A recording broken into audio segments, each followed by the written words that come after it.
It's great to be here with so many friends. Many of the companies that you all represent, the Conservation Fund has had the privilege of working with over the last 26 years. We've had especially long and strong relationships with our two co-chairs, R.R. Donnelly and, of course, the National Geographic Society. In fact, Hans, early in my career, I was detailed to the National Geographic Society for almost 4 years to work on a society-wide initiative on fresh water. And the two status symbols at the Geographic, I had my own cubicle and my own parking space. And those were indeed heady days. You'd walk around the halls. I often remarked that it was the only building that I'd ever been in where I enjoyed getting lost, because every hall had these magnificent photographs that would take you back to some other place in the world. You'd turn a corner and you'd bump into Jane Goodall, or you'd sit down to lunch and Richard Leakey would be sitting there. I thought, well, this is pretty tall cotton. And it's tough to peak in one's career so early. It's been a downhill slide since getting my own parking space, but fortunately the Conservation Fund has been gracious enough to keep me around. And as Hans said, the fund is an interesting and unique institution in the United States. In addition to saving land, we're the only organization in the country that is chartered for both conservation, mostly land conservation, and economic development and job creation. In fact, we were created to work at the interface of business and environment, balancing economic and environmental objectives. For 27 years now, we have pursued that agenda across the United States. We just work domestically, but we work in all 50 states.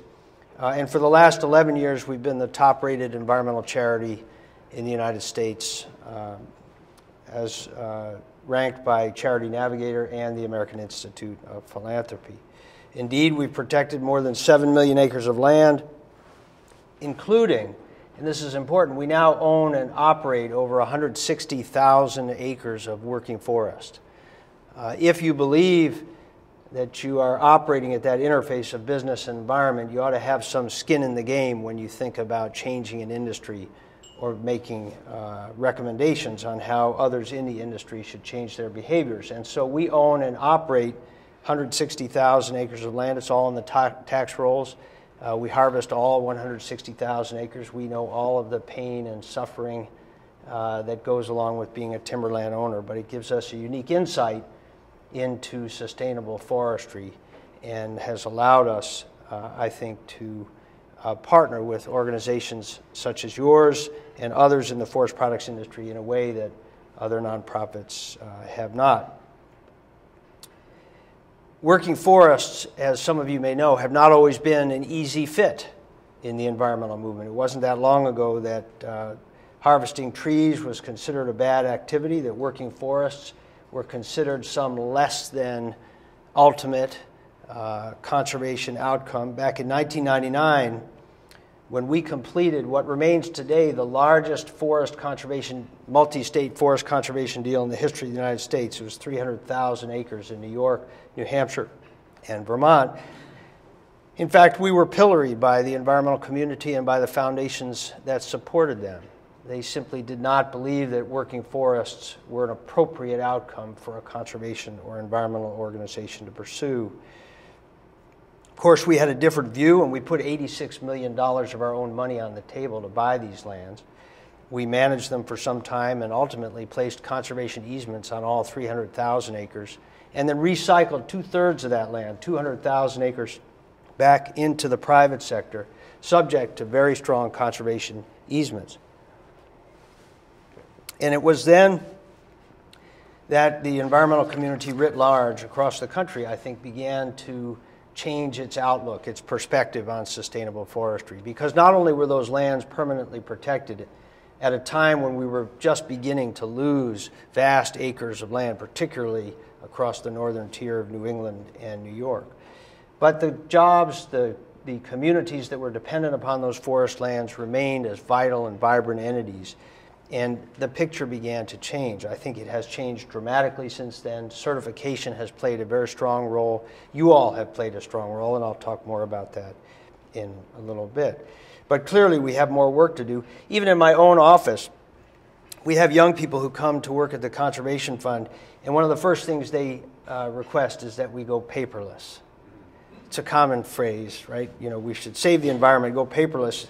Clearly, they don't understand the direct connection between robust markets for forest products and the willingness and ability of landowners to keep forests as forests. Just this morning, I learned that Google is now getting behind the concept that if you use Google, you'll save trees. Use Google, save trees. It's absurd. It shows such a complete lack of understanding of what's going on in the forest and with those who own the forest. All Google is doing by promulgating that concept is accelerating the loss of forests in this country and elsewhere, the conversion of productive lands to non-productive uses, houses and shopping centers. You see, our inability to clearly articulate the importance of working forests and what it takes to maintain them, that's at the heart of our collective failure to align policies and practices toward ensuring that in this country our nation's working forests remain forests. Advocacy for working forests is as fractured as a mirror that has just fallen off the wall and broken into thousands of pieces, and frankly with just as many sharp edges. And the result is that forests are shrinking. Hans quoted you some statistics internationally, but here in this country, from the remote backwoods to groves near small towns, 35 acres here, 500 acres there, we are losing a forest. The decline is so incremental that at times it masks a crisis. But you wake up one morning and the forest you took for granted has bulldozers tearing up the trees. We've lost 13 million acres since 1992 in this country. Another 23 million acres or more projected to be lost by the middle of this century. We lose over 1.5 million acres each and every year. The pace of the losses is staggering, and the current economic downturn certainly is no cure. America continues to add 2.7 million people each and every year. By the turn of the century, we're expected to reach 600 million. Already, we lose over 1 million acres of forest land, and the needs of these new Americans, as they take up residence, as they join the workforce, as they enter into our educational institutions, the demands of these new Americans will place even greater stress on what forests remain. I believe we need a new narrative in this country about forests. We need to inject some urgency into the development of this new narrative. And yet, this too is not without pitfalls. We must be thoughtful about the words that we choose when we talk about forests.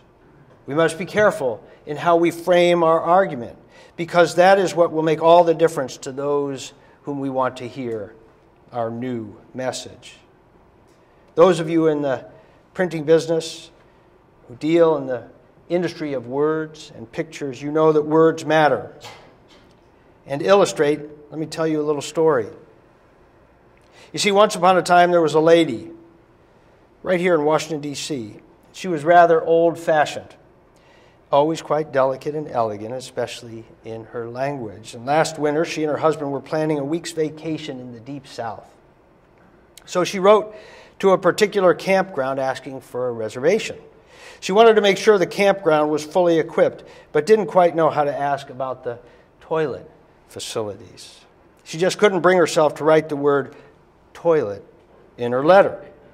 And after much deliberation, she finally came up with the old-fashioned term bathroom commode. But when she wrote that down, she still thought she was being a little too forward. So she started all over again, rewrote the entire letter, referring to the bathroom commode merely as the BC. Does the campground have its own BC? Is what she actually wrote. Well, the campground owner wasn't old-fashioned at all, and when he got the letter, he just couldn't figure out what the woman was talking about. The BC business really stumped him. After worrying about it for a while, the campground owner finally came to the conclusion that the lady must be asking about the local Baptist church. So he sat down and he wrote the following reply. Dear Madam, I regret very much the delay in answering your letter, but I now take pleasure in informing you that a BC is located 9 miles north of the campground and is capable of seating 250 people at a time.